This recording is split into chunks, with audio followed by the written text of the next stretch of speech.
Vamos lá, gente?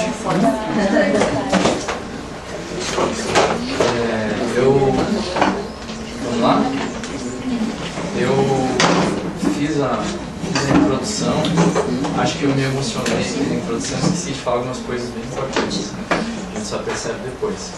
Eu vejo que tem bastante gente que a gente vê bastante por aqui, que participa, né, dos nossos eventos, cursos e tal. Mas para quem não vem, para quem eu não conheço, para quem não conhece a casa ainda, esse é o Espaço Orquestra. A gente é uma clínica psicológica, né, que é aquela casa ali atrás, e a gente é também um centro de estudos, né, que faz eventos como esse, grupos de estudos, palestras, cursos, café com conversa, filme análise, passar filme pra gente, café bastante, os guerreiros dos livros aí pra gente estudar pra caramba. São vários eventos, né? Meu nome é José de Cash Neto, eu sou psicólogo clínico, palestrante, ministrante de grupos de estudos, etc. aqui no Espaço Orquestra. Já faz uns bons quase 5 anos, 4 anos e meio, por aí. Bem, a minha fala, qual é a pretensão da minha fala? Antes de mais nada, eu vou afirmar categoricamente, depois eu explico o que eu quero dizer. Essa não é uma fala política, essa não é uma fala histórica, essa é uma fala psicológica. O que a gente quer, o que a gente pretende com isso? Não existe uma pretensão de esmiuçar a política como se um cientista político, para dizer, afirmar teorias a respeito do que funciona ou não na esfera política, ou de esmiuçar a história, encontrar, quem sabe, ideias ou fatos que pertencem à história enquanto, sei lá, uma narrativa semi-objetiva, semi-objetiva que fundam um mundo. Essa é uma fala psicológica. O que é uma fala psicológica?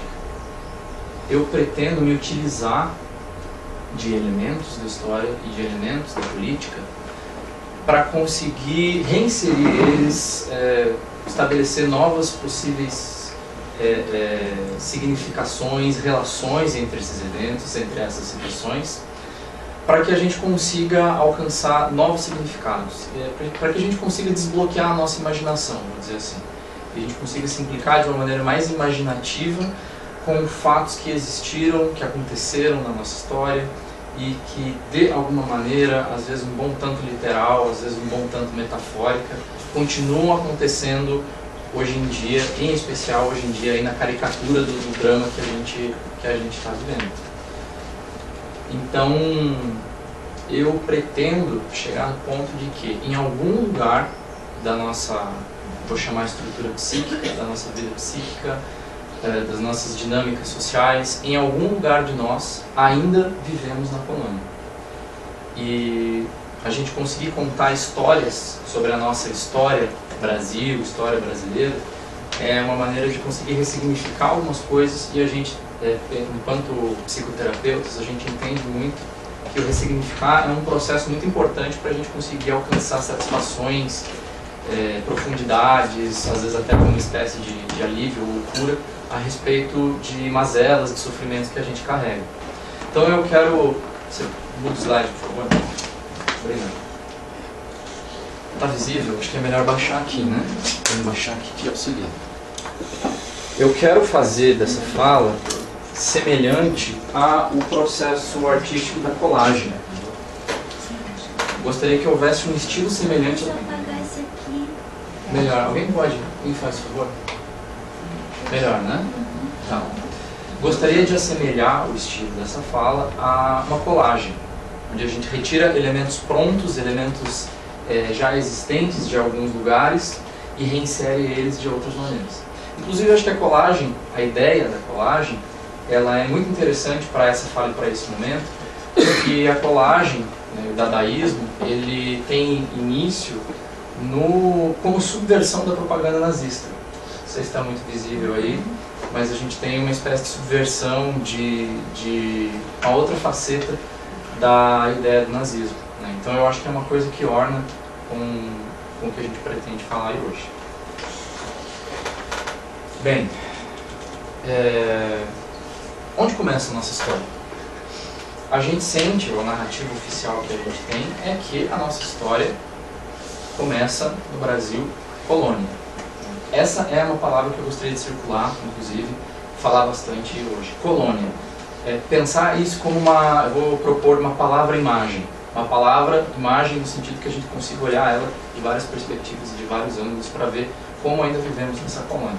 Então a gente sente várias vezes que a nossa história muda, que a gente vive no Brasil colônia. Começamos no Brasil colônia. Foi o momento do português pisar aqui, mas isso já fala bastante de quem a gente é, ou de quem a gente acha, ou pensa que é, ou que deve ser. Por quê? Porque, e agora pegando vários pontos, risco de me repetir um pouco a respeito de algumas coisas que o Cauê falou, mas já existia povo aqui, já existia gente aqui, já existiam tribos aqui, com organizações próprias, características próprias, relações, proximidades, distâncias, amizades, inimizades, toda uma peculiaridade a respeito desse povo que já existia aqui. Além disso, além do povo, né, uma mata, uma riqueza natural enorme. A mamata. Será que a mamata já estava na hora? Já fazia parte? Muito obrigado, eu começo a rolagem desse jeito. A mamata e o mamata.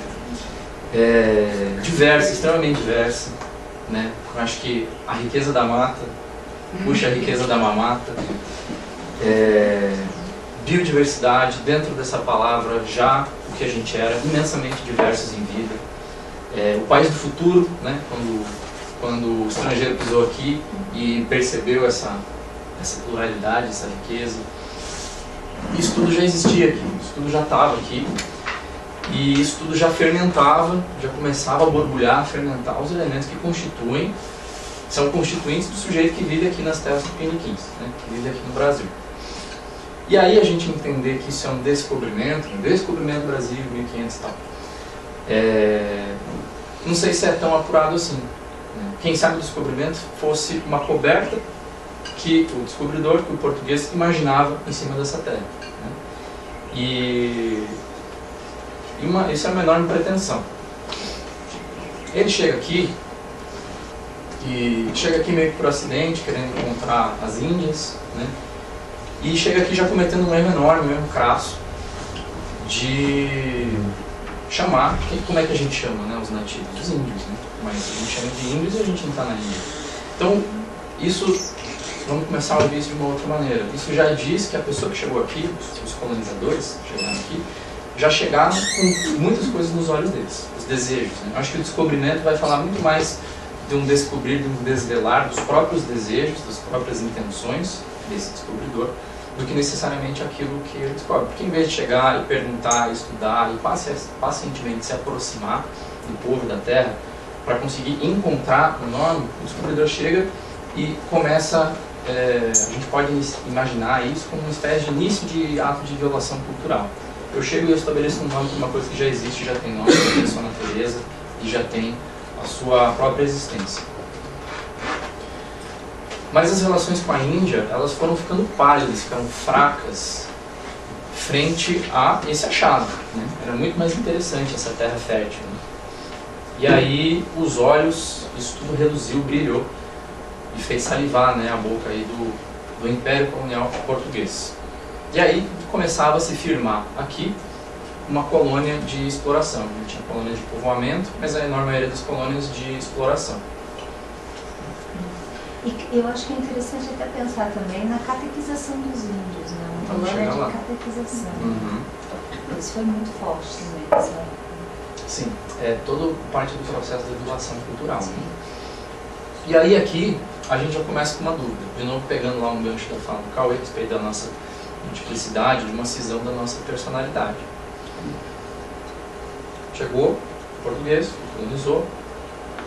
E aí, quem somos nós? Índio ou português? Essa é uma pergunta que eu gostaria de fazer no sentido de... Não no sentido da gente fazer um teste genético, que aliás ficou super em alta, né, uns tempos atrás aí, um teste genético para você ver qual o percentual de descendência de cá e de lá, para você conseguir responder, sou 30% indígena, 50% lusitanos, o quê? Não, não é nesse sentido que eu faço essa pergunta, porque a gente é um Brasil de 1000 credos, 1000 povos, 1000 línguas, 1000 maneiras de se vivenciar. Dando uma viajada a gente já percebe, às vezes não consegue nem entender uma pessoa, tem dificuldades para compreender uma pessoa de um outro local por causa de uma língua que é a mesma, mas não é, né? Então, não é um teste de genética, de descendência, não é uma árvore genealógica, não é nos limites rígidos, duros da biologia que eu gostaria de propor que a gente tentasse encontrar uma resposta, uma relação para essa pergunta. Essa é uma pergunta que inicia a gente numa perspectiva, novamente, imaginal, e de imaginar. Com que postura, de que maneira mais nós vivemos. Mas ao mesmo tempo também assim, quem sabe atualizando essa pergunta, a gente pode pensar, somos então o explorado ou o explorador? E se a gente é um povo hibridizado, misturado, um país de metamorfose constante e de povos que se misturam desde a hibridização, será que a gente pode ser mais de um? Será que a gente pode ser explorador e explorado simultaneamente, ou intercaladamente, ou com outras identidades aí no meio também? Eu acho que é por aí que a gente poderia trilhar e se pensar para começar a suavizar algumas barreiras de sentir que o inferno é o outro, né? O outro é o grande explorador, ou o outro é o grande inútil, o que traz o grande problema, etc, etc. Começar a misturar, trazer mais para a gente, enxergar um pouco da gente no outro, etc. Porque afinal acho que querer responder essa pergunta com uma única resposta, então eu sou índio, né? Descendência, eu sou português, eu sou sírio-libanês, eu sou... É uma maneira, eu vou dar uma forçadinha de barra aqui, mas vou tentar justificar. Eu acho que essa é uma maneira muito única, muito aniquilante de outras possibilidades de imaginação e de questionamento a respeito das nossas personalidades. Então eu gostaria de comparar esse tipo de resposta, que vem tentar responder uma ânsia de pronto, para que não haja mais espaço para questionamento, de uma maneira unívoca, e eu vou comparar com o monoteísmo. O monoteísmo que o português traz para cá. Um único Deus, um único eixo, uma única maneira de pensar.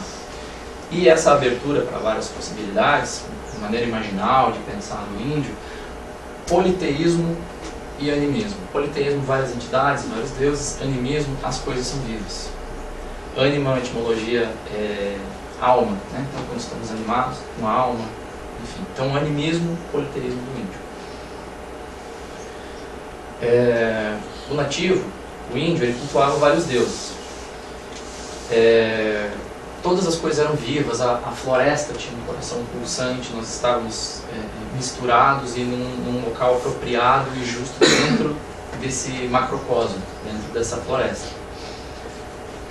No livro A Queda do Céu, o pensador e ativista político Yanomami, Davi Topenhauer, junto com o Bruce Albert, começa a falar da diferença de viver desse índio Yanomami para o homem branco, que é o Napê, né, na língua deles que eles chamam, e que tamanhos são os absurdos que acontecem, porque o Napê, que era homem branco, acaba se transformando numa palavra para inimigo. Tamanhos são os absurdos que eles passam. Essa parte eu gostaria de ler. Por Schopenhauer, que fala através do saber do povo dele, o homem branco vive como um espectro canibal que se ocupa em devorar tudo em que põe as mãos.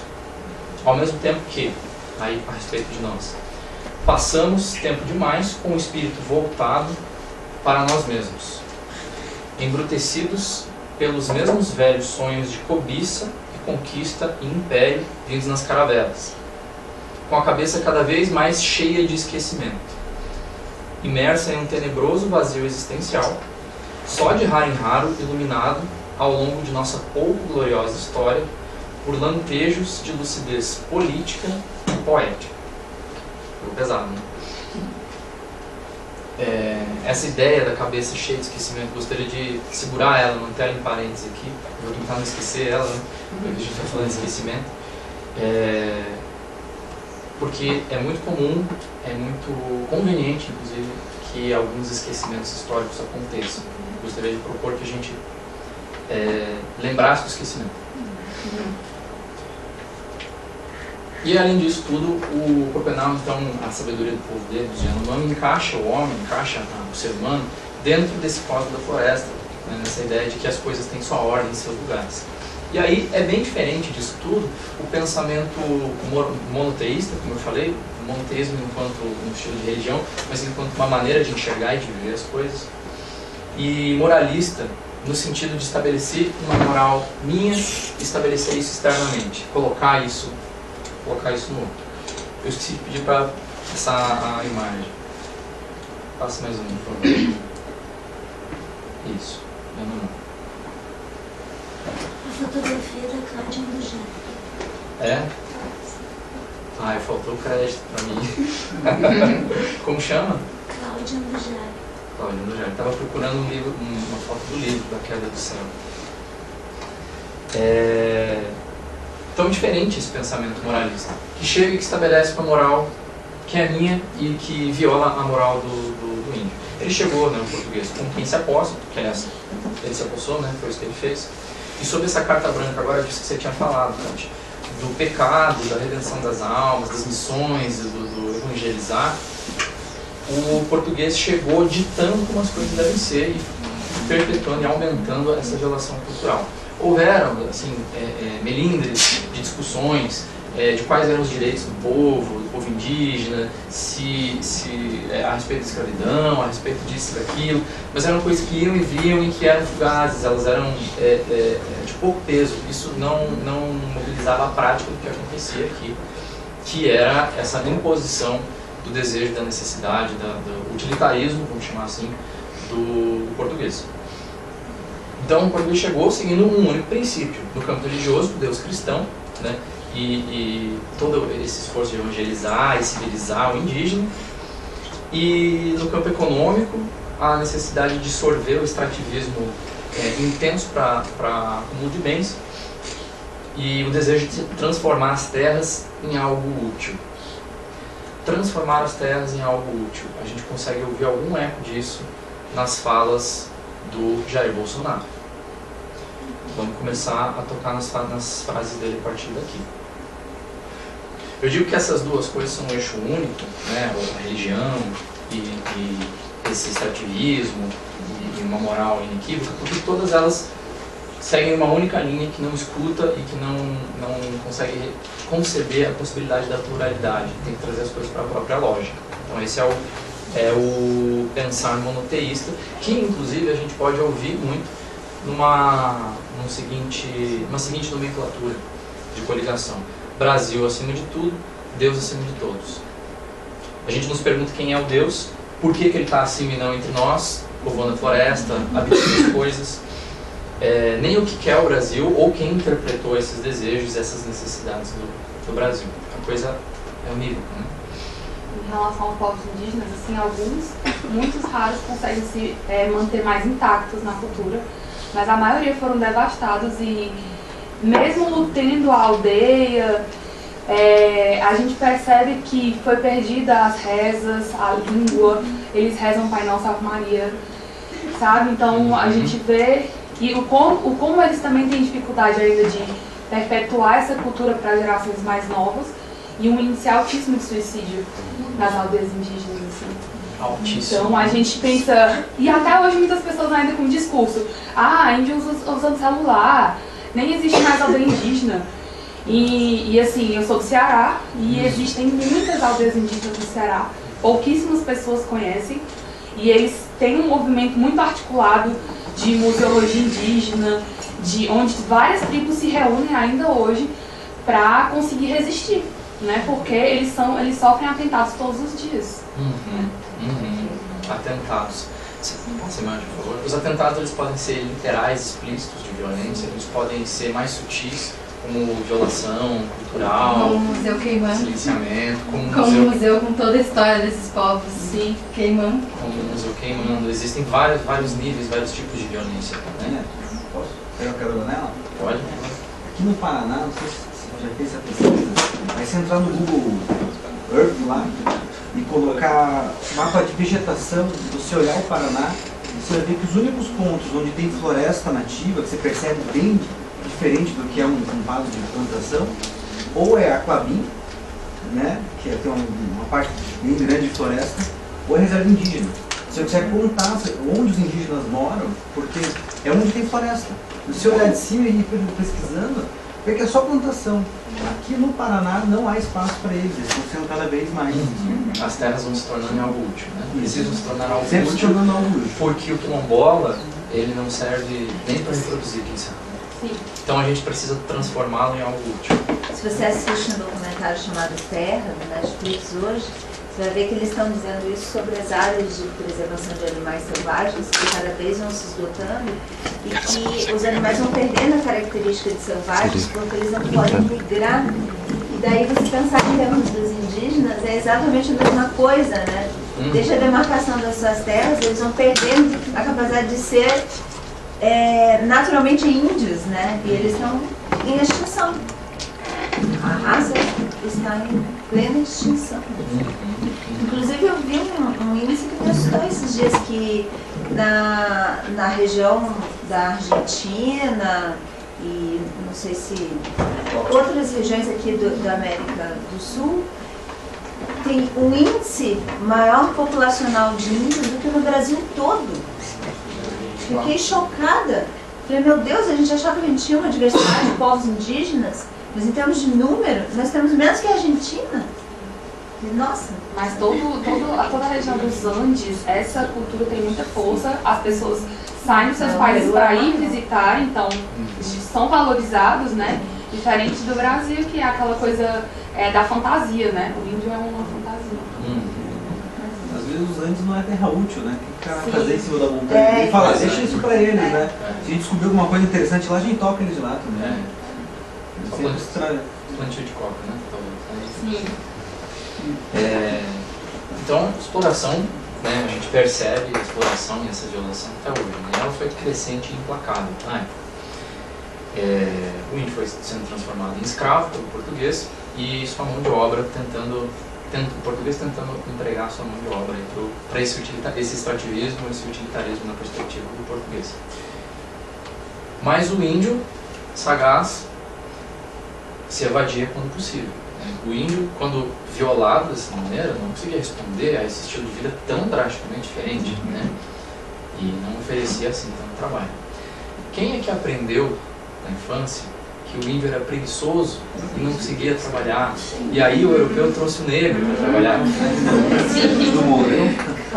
Quem quis isso? O Mourão. O Mourão. A indolência. A indolência, herdamos a indolência disso, General Mourão. Né? Então isso é uma torção de narrativa, uma torção grotesca, de péssimo gosto da narrativa para estabelecer que o problema, né, assim, não, a gente chegou super legal, super gente fina, o problema foi que eles eram preguiçosos, né? Oferecemos um bom salário e né? Condições maravilhosas de vida, né?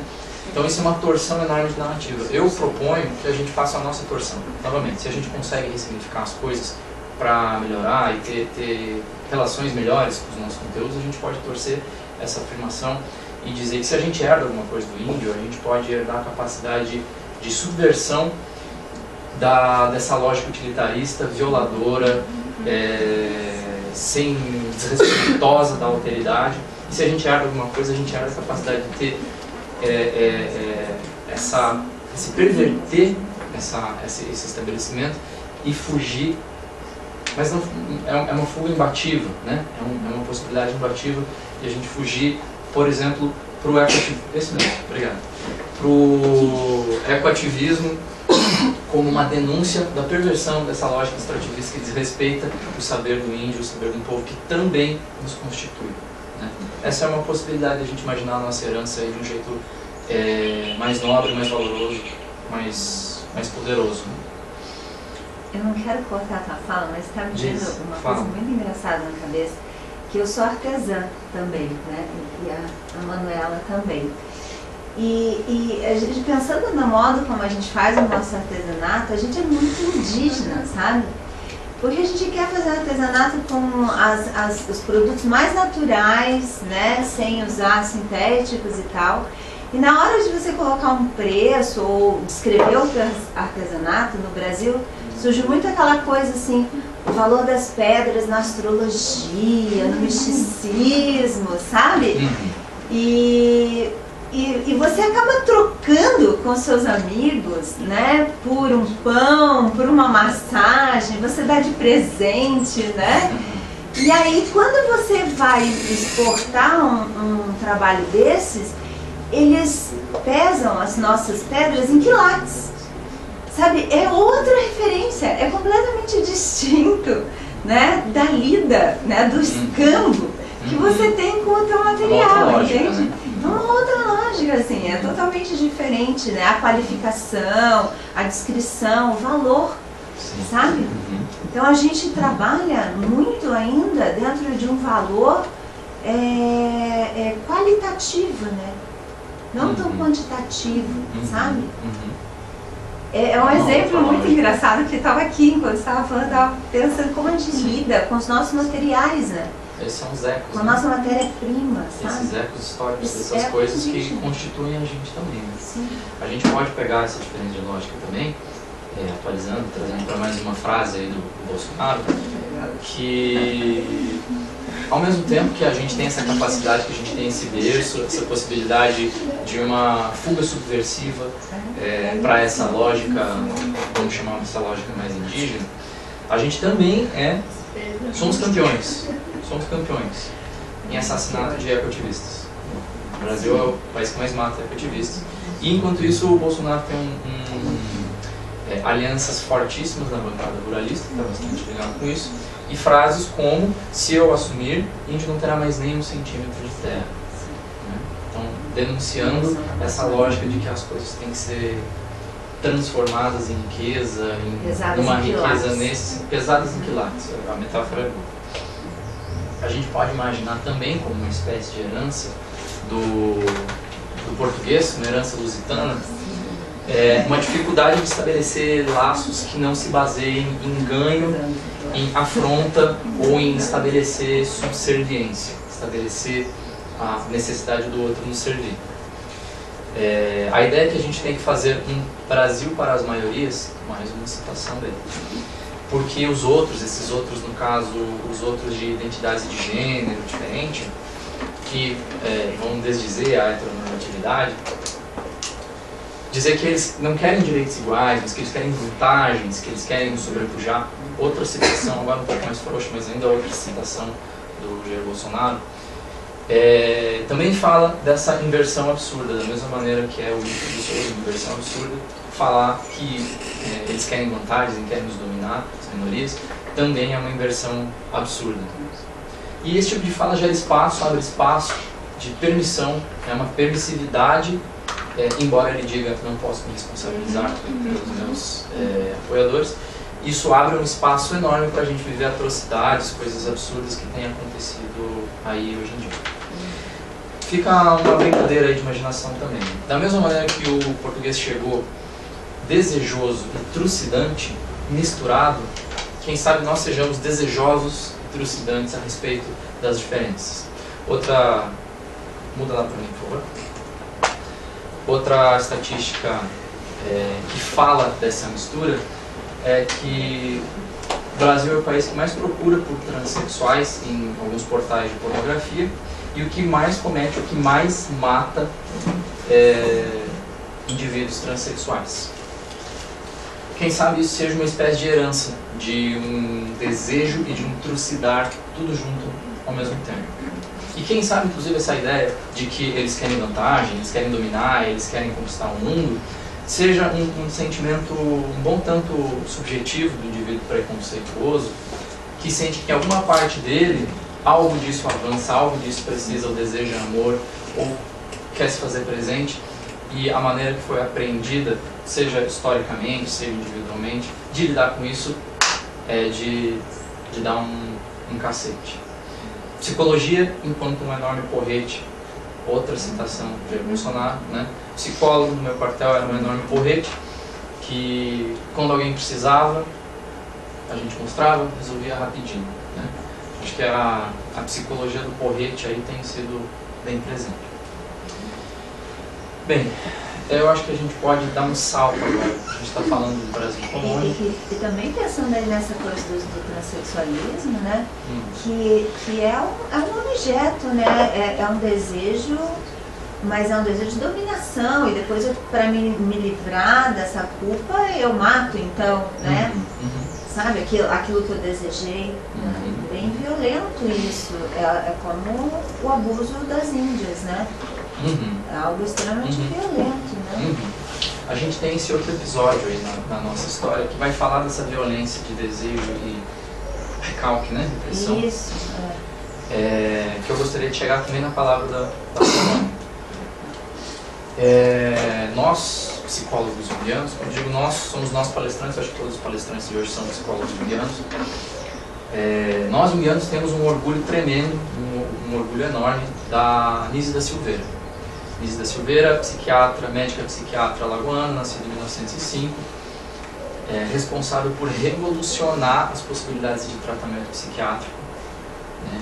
Em especial no Hospital Psiquiátrico Engenho de Dentro, modelo esse que conseguiu extravasar e tocar outros pontos, outros hospitais, responsável por revoluções na terapia ocupacional, na própria psicologia e psiquiatria, nas próprias artes. A gente tem muito orgulho de uma experiência de um hospital psiquiátrico brasileiro, em Engenho de Dentro, Nise da Silveira, o trabalho que ela faz e o legado que ela deixa. E a gente tem direito, eu acho, de ter esse orgulho, não tanto como junguianos, mas quem sabe até com brasileiros, sei lá. A gente tem direito e a gente precisa lembrar disso. Tá. Eu acho que, visto que a gente tá rolando uma participação, assim, eu acho que eu extrapolo com o tempo final. Já foi extrapolado. Tá, vamos lá. Fica pra puxar os 40, não os 30. Tá, deixa eu tomar um café. A gente tem muito orgulho da Nise da Silveira. E essa é uma coisa que a gente não deve esquecer de fato. Mas existe uma outra coisa, um outro episódio, que a gente esquece ou desconhece. Vamos voltar a cabeça cheia de esquecimento lá. A gente esquece ou desconhece que é o Hospital Psiquiátrico Colônia, também conhecido como Auschwitz brasileiro, também conhecido como o Holocausto brasileiro. Esse é um episódio que a gente precisa lembrar.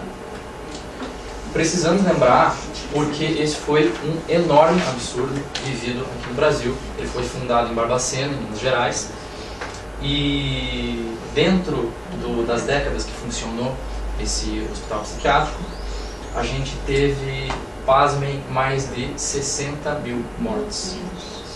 60 mil mortos. A comparação de Holocausto não vem só no número, né? Acho que numericamente, lógico, a gente empalidece frente ao número de mortes do Holocausto. Mas a maneira como a coisa aconteceu, a crueldade que foi dispensada, a ignorância a respeito do fato, a falta de repercussão de várias maneiras, muito disso é extremamente pesado e essa é uma marca, é uma experiência que a gente também não pode, da mesma maneira que não gostamos de esquecer da Nise, não podemos esquecer dele. Também se compara porque os parâmetros de internamento, eles eram quase inexistentes, quase irrisórios. Quem eram as pessoas que estavam lá dentro? Um homem que amava abertamente outro homem, um sujeito palhafatoso, uma mulher que sofreu de tristeza, outro que afrontou o pai que queria trabalhar na mesma quantidade e recebeu o mesmo que os irmãos homens, mães solteiras, desafetos políticos, ativistas políticos, amantes grávidas, esposas velhas que já não atraíam seus maridos, negros pobres desencaixados, os desencaixados no grande geral. A estimativa é que 70% dessas pessoas não tinham nenhum parâmetro diagnóstico, nenhum. Como acontecia, né? Apinhava um monte de gente no trem, o trem chegava e eles chamavam esse trem de louco. Chegava o trem de louco, as pessoas desciam, eram despidas, seus cabelos raspados, perdiam seus pertences, suas roupas, tomavam suas identidades, literal e simbolicamente, tomavam os documentos de identidades de quem eles eram. Várias vezes eram conhecidos por ignorado de tal, esquecido de tal, dentro do hospital. Eram vestidos de um uniforme chamado azulão, né? Era o apelido do uniforme, levados para um pátio onde lá eles permaneciam, ficavam a enorme parte do tempo deles. O uniforme era um só, de forma que quando eles tiravam os uniformes para lavar, raramente, as pessoas ficavam às vezes dias nuas, num frio notório da região. Dormiam no chão sob palha, não tinha cama. E o frio era tamanho que as pessoas se aglomeravam em massas humanas para dormir, para existir, para ficar, né, sob chuva, sob sol, sob frio, sob calor. Massas humanas para preservar, já que eles não tinham condições de saneamento básico, de alimentação, de cuidados básicos de saúde, eles depositavam essa experiência, esse desejo de sobrevivência no calor humano que eles conseguiam partilhar entre eles. Em que anos? Em que ano foi isso? Início 1903, foi até 1980, se não me engano, com mudanças gradativas, mas um período bem extenso.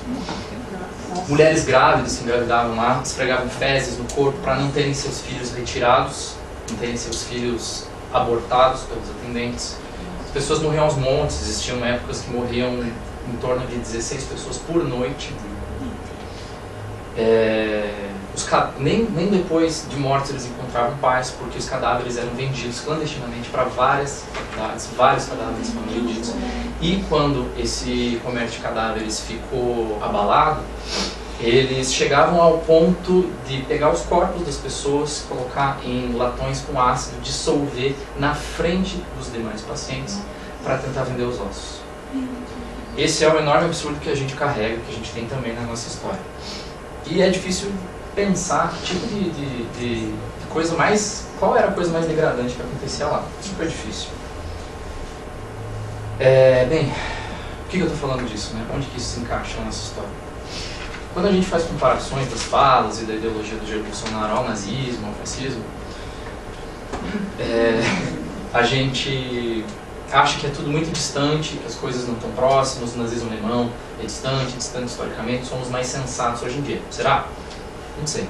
A gente tem uma história próxima a se reportar, a lembrar e a lutar ao máximo para que as coisas não cheguem novamente nesse ponto, literal ou simbolicamente.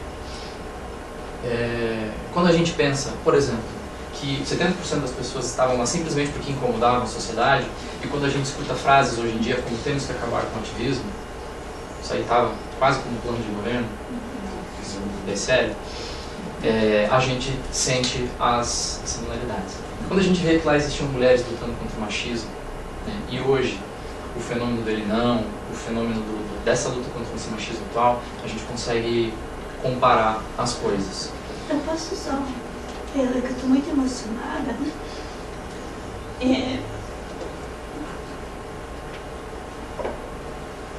Eu pego cesta de orgânicos com o pessoal do MST. E ontem, o menino que me deu a cesta é um menino de 16 anos. E ele mora lá no assentamento da Lapa, onde tem 120 famílias. Eles têm uma estrutura linda. Eles têm até a faculdade de agroecologia dentro do assentamento. Eles não dormem mais. Eles estão tão desesperados. E eu sentei e fiquei conversando com aquele menino de 16 anos. E isso tudo que você está falando, eles estão com muito medo. Muito medo. É muito presente. A gente tem o risco literal de algumas coisas acontecerem. A gente tem a presença metafórica disso acontecendo. Quando o ignorado de Tal, de Colônia, de 1903, é o sujeito que perde a subjetividade hoje em dia, que não pode ser diferente, que sente que tem que esconder diferenças para não ser jogado nessa lógica, né? Seja essa lógica literalmente, né, algo de um aprisionamento, seja essa uma violência dentro da família, um banimento familiar, uma violência na rua, uma garrafada na cabeça, a suástica na costela, a morte por espancamento coletivo, né, da pessoa que morre ouvindo ele sim e Bolsonaro presidente, etc. Essas são coisas que a gente tem que lembrar para conseguir trazer a intensidade, a importância necessária para lutas de hoje em dia, para que a gente não recaia nos mesmos elementos que nos constituem, porque isso nos constitui. Existe uma parte de nós que vive, que está vivendo isso, existe uma parte de nós que é condenadora dessa maneira, senão não estaríamos nessa situação. Então, é para a gente conseguir trazer intensidade. E agora, para fechar, porque eu já super estourei o tempo, que proposta, né? Assim, que espécie de proposta existe? A gente vê que várias vezes, e isso eu acho que vai ser mais explorado nas falas dos colegas ali, que o argumento lógico, a argumentação e o argumento lógico não tem sido suficiente para tocar, para mobilizar as pessoas a entenderem a gravidade, a intensidade, o absurdo de algumas coisas que estão acontecendo. Eu acho que no momento de ameaça à democracia, a gente pode se referir, a gente pode pedir uma ajuda aos pais da democracia, que são os gregos. Uma das possíveis descendências de Eros, deus grego do amor, é ser filho de Penia e de Poros. Penia é a necessidade, a ausência, a carência. Poros é o expediente, é a capacidade de ir, de levar, de transpor barreiras, de encontrar caminhos criativos para chegar a satisfazer a sua necessidade, satisfazer o seu amor.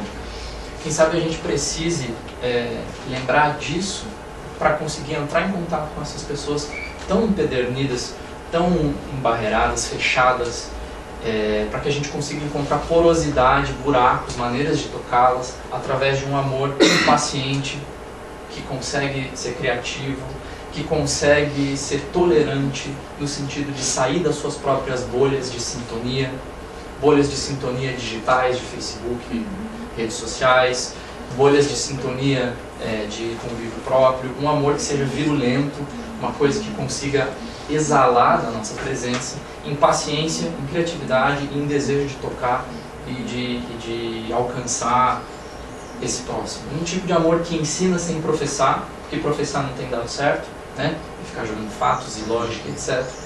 E que através desse ensinamento pela presença ele cura. Eu quero fechar com uma citação de um diálogo apócrifo lá do Sócrates, que eu acho que ilustra isso que eu estou dizendo.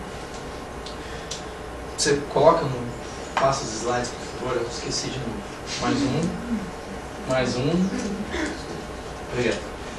Uma coisa, Sócrates, devo dizer que acharás inacreditável, mas que não obstante é verdadeira.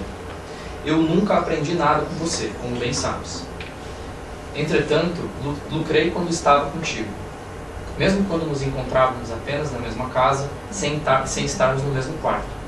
E quando eu estava no mesmo ambiente, eu fixava meus olhos em você enquanto você falava. E eu sentia que ganhava mais do que quando olhava para outro lugar.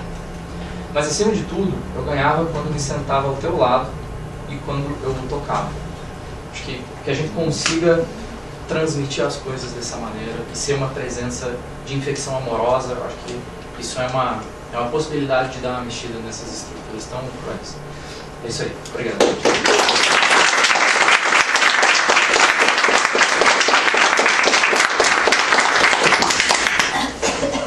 Sem debate, porque já estourou.